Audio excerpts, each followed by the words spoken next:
As Ukrainians pass the second line of defense and get closer and closer to Tokmak every day, the southern front becomes almost a sole concern of the Russian high command, which is why they have already started to slowly relocate additional forces from all other fronts. As you remember, previously, Russian forces even planned to undermine Ukrainian offensive efforts by launching their own offensive in the Luhansk region, hoping to generate a breakthrough that would force Ukrainians to disperse their troops and cancel the counteroffensive. However, after all their attempts had failed and the situation on the southern front became even worse, Russians found themselves in a position where they had to cancel their own plans and urgently reinforce the southern line. Amid such changes, the Ukrainian command noticed that some regions became severely understaffed. Ukrainians concluded that Russians essentially drained the reserves on the eastern front and left certain areas in an extremely vulnerable position. One such vulnerable area turned out to the southern Avdiivka's flank, and Ukrainians immediately exploited it. The main direction of Ukrainian advancement became Opatyn, where Russian forces had established a small bridgehead and were planning to start storming the residential area of Avdiivka. As Ukrainians continued assaulting one tree line after another, the Russian defense started to gradually give in, and Ukrainians advanced by up to 800 meters. Russian sources started raising the alarm about the situation around Opatyn and calling for urgent reinforcements. However, the front line collapsed before the Russians took any measures whatsoever because Russian forces made a grave mistake.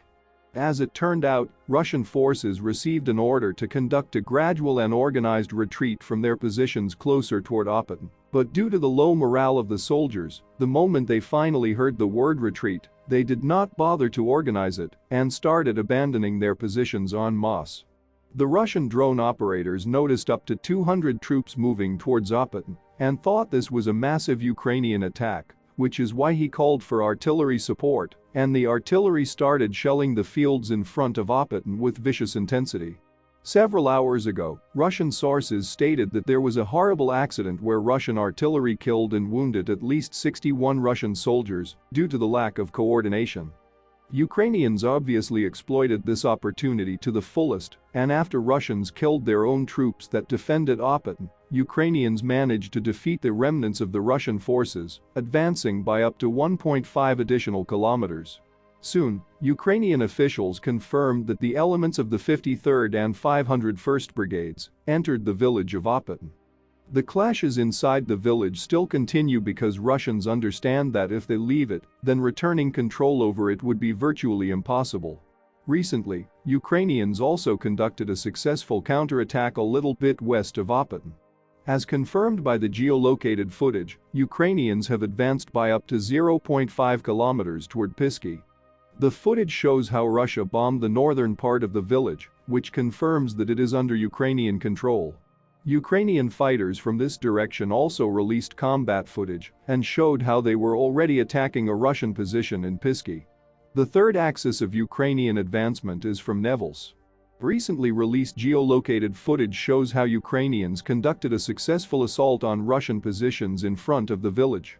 The assault group suppressed Russian fire, gradually approached the trenches, and then cleared them.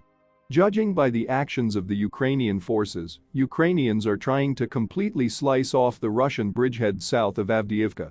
And this is extremely important because if Russian forces advance by several kilometers north of Vodian, then Ukrainians in Avdiivka will appear in operational encirclement. Slicing it off will annihilate more than a year of Russian effort and significantly simplify the defensive operation in and around Avdiivka.